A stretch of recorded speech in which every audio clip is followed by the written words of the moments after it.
Hello! Alright. So, nandito tayo sa Marilake once again. Dikit lang tayo sticker.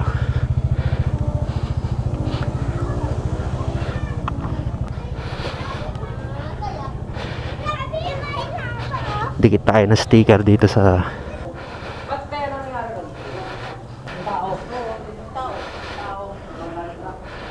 ayun yung sticker ko. Ayan guys, yung sticker ko. So, didikit tayo dito. Sensya na ha. Tatakpan ko na to. Tabi ko na dito. Yun o. Katabi na sila o. Ayos. Cafe Caterina, Marilake. Happy New Year. Are you free to do anything? And then when you lost everything, you lose the chance when everything is gone. Hello, hello. Good morning po sa inyong lahat. Ako'y muling nagbabalik. Happy New Year po sa inyong lahat. And I hope you're all well for today. Sana nasa mabuti po kayong kalagayan, lahat po kayo. Kung ano man po ang inyong minimithi ngayong taong ito, ay sana makamit ninyo. More blessings, good health, and happy life to all of you. Sana makasurvive tayong muli ngayong taon. Maraming salamat po sa lahat ng patuloy na sumusuporta sa inyong lingkod. Muli ito po si Savior mo. So as you could see, tayo po ngayon ay nandito sa Marilake. Siningit rin po natin itong pag-akyat natin dito dahil meron tayong errands today. But syempre, mag-vlog tayo, di ba? Para naman maging makabuluhan ang umpisa ng ating 2024. Makapag-update man lang ako sa inyo at makapag-vlog na rin.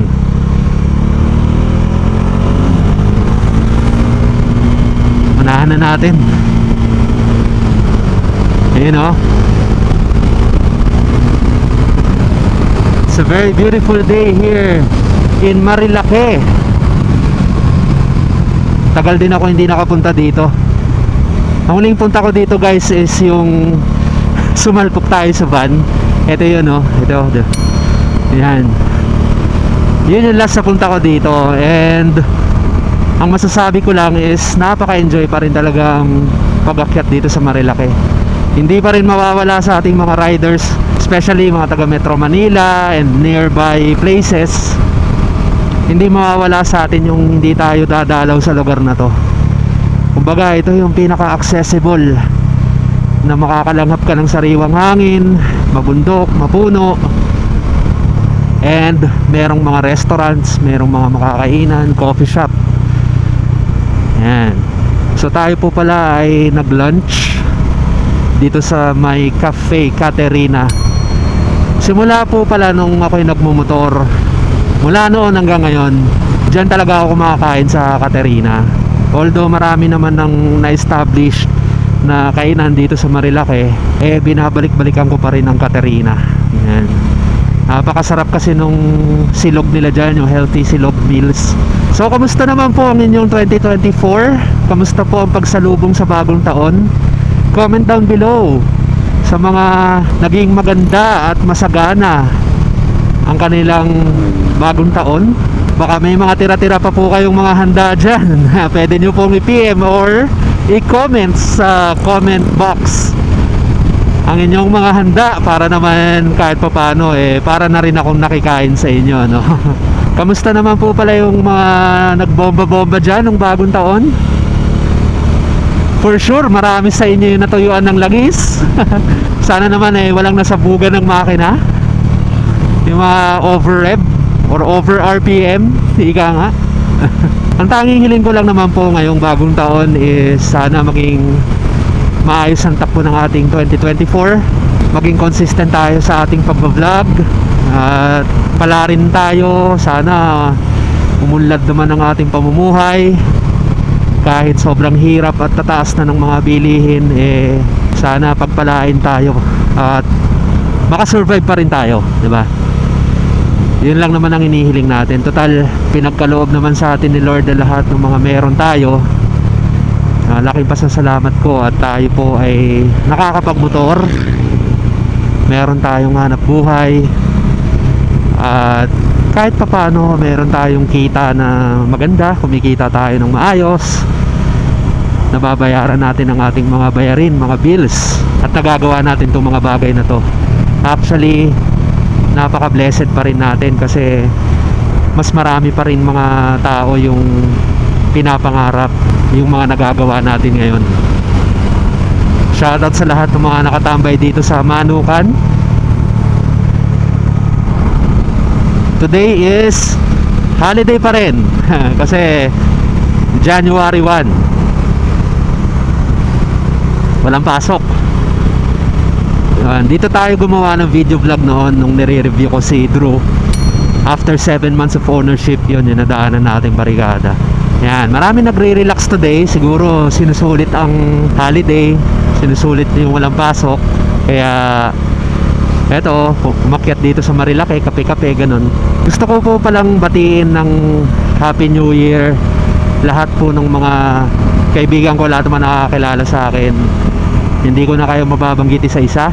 Happy New Year po sa inyo. Sa lahat po ng mga partners, yan, yung mga brands na nagtitiwala sa atin. Maraming salamat po.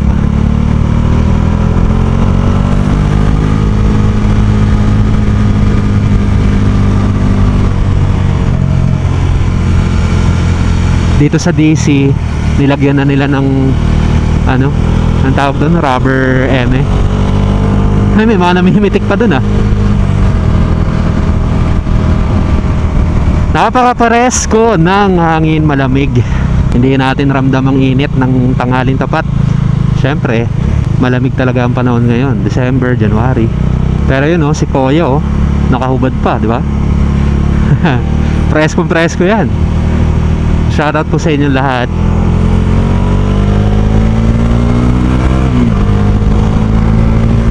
Well, kanina pala guys, nag-ano tayo ng langis, nag-refill tayo, pero nag-decide na tayo na mag-change oil na rin kahit hindi naman siya totally PMS, kasi magre-refill sana ako dahil nag-check engine tong si Drew.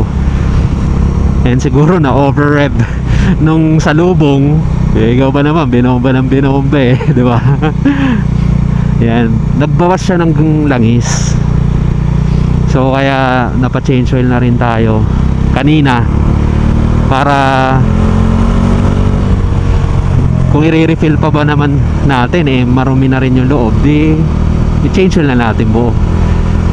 Pero hindi tayo nakapagpalit ng oil filter kasi susundin ko pa rin yung maintenance period niya, yung PMS period niya na nakaschedule tayo 13,000 dito sa ating Odo.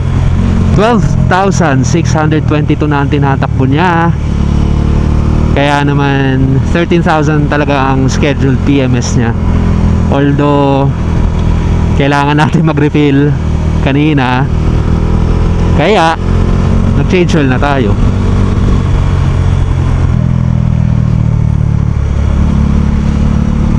Yun na oh, tirik na ang araw pero presko pa rin. Pasensya na po pala kayo guys at hindi ako masyadong nag-vlog, lalo nung December. Buong buwan hindi ako nag-vlog, hindi ako gumawa ng content dahil naging busy tayo. And alam ko naman po sa lahat ng mga sumusubaybay sa akin, alam nyo na ako'y naghahanda para sa paparating na Boss Ironman 2024. Talaga pinaghahandaan natin siya. Todo workout nga ako ngayon guys eh. Talagang pinapalakas ko ang aking katawan, nag-e-ensayo tayo para handa tayo pagdating ng February 24. Talagang pinaghahandaan ko siya. And yung mga preparation ko dito kay Drew is napaka-compact. So at least meron tayong ample time, 2 buwan mahigit, para gawin yung mga dapat nating gawin. Hindi tayo naghahabol, hindi tayo nabibigla. Kumbaga lahat ng mga kailangang upgrades dito sa ating motor nagagawa natin nang naaayon sa schedule. And marami pa tayong dapat kumpletohin pa. Syempre kailangan din natin pagbutihin ang ating trabaho dahil isa yan sa pinagkukunan natin ng income. So hindi pwede na puro lang tayo motor, ganyan-ganyan, 'di ba? Kailangan pagbutihin din natin yung trabaho natin. So yun lamang po ang aking masasabi. Sana itong 2024 na to ay maging maganda. Pagpalain nawa ang ating 2024. Sana maraming blessings ang dumating sa atin. At sana naman may share din natin yung mga blessings na matatanggap natin. Wag lang tayo puro tanggap, dapat bigay din sa abot ng ating makakaya. Yun din yung sinisikap ko na kahit kapos man ako, hindi naman ako ganun, alam nyo na, sinisikap ko pa rin na makatulong sa abot ng aking makakaya. Pag merong humingi ng tulong sa atin na deserving naman talaga na tulungan, sana makatulong din ako, tayo, ganun. Maraming salamat sa Diyos kasi sa buong taon ng 2023 hindi tayo napalo sa ating pagmumotor. Napakaraming memories din yung nagawa natin itong nakalipas na 2023. Kaya naman masasabi ko na blessed na rin ako. Blessed ako kasi buhay tayo. Narating natin ang 2024 ng buo sa kabila ng mga rides na ginawa natin sa nagdaang taon. Marami tayong napuntahan na lugar. And I admit din naman guys, hindi naging maganda yung umpisa ng aking 2023. Talagang simula nung natapos yung 2022 hanggang pagpasok ng 2023, marami sa lahat ng mga binabalak ko ang hindi ko nagawa. Yung mga pinaghandaan ko na hindi ko nagawa, hindi ko natupad.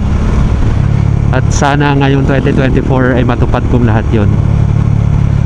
Napakarami nangyari. Hindi naging stable ang aking career nitong 2023. Pero kahit ganun, hindi ako sumuko. Kumbaga, I took it as a challenge. Tahimik kong hinarap yung mga challenge na yon.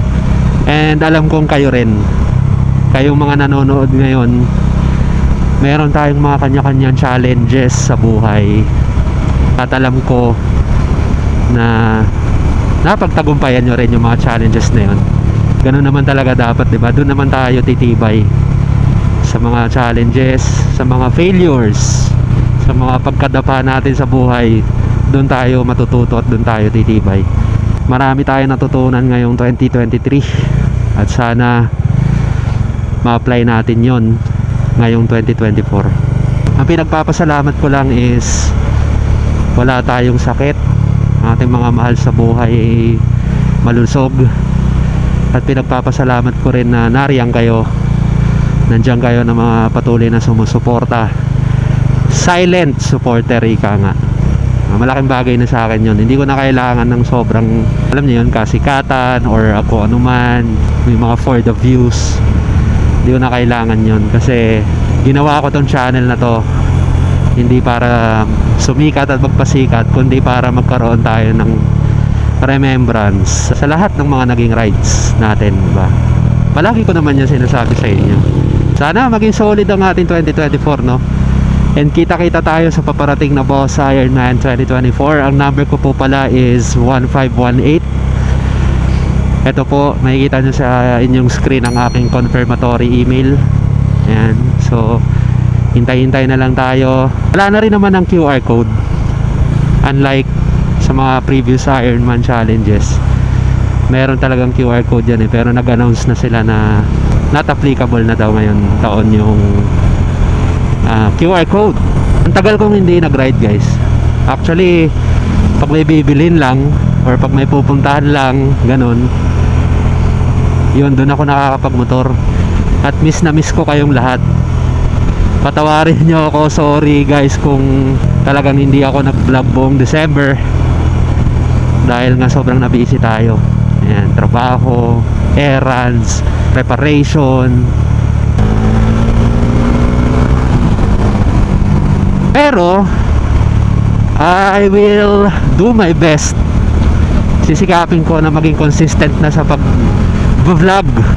This is the first vlog for January for this year 2024. pinakaunang-una kong vlog.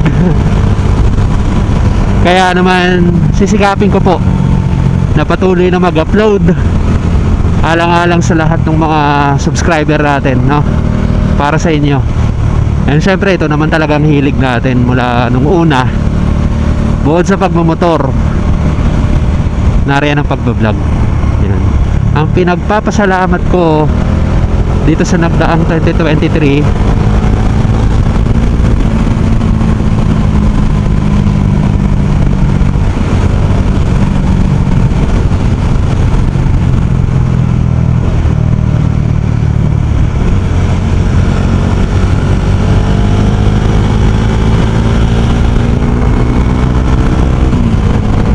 yun, ang pinagpapasalamat ko dito sa nagdaang 2023 ay nabuo ang ating channel. Nagkaroon tayo ng stable network, naging YouTube partner tayo, eligible tayo for monetization, and nadagdagan ng mga sumusuporta sa atin. Yun ang pinaka magandang nangyari dito sa channel natin ngayon 2023 or itong lumipas na 2023. And sana masuklian ko yung napakagandang blessing na yon. Kaya po sa inyong lahat ng mga subscribers sa aking channel, maraming salamat po. From the bottom of my heart, thank you very much. Vlog number 1 for 2024. Inumpisahan natin dito sa Marilake. Sana nasa mabuti kayong kalagayan lahat. Wala man tayong topic na mapag-uusapan today. Gusto ko lang kayong batiin ng Happy New Year and more blessings to come this year 2024. Stay humble, stay hungry. Lagi niyong tatandaan, mata sa langit, paa sa lupa, kamay sa dibdib. Ito po ang inyong lingkod, Savior Mo, signing out.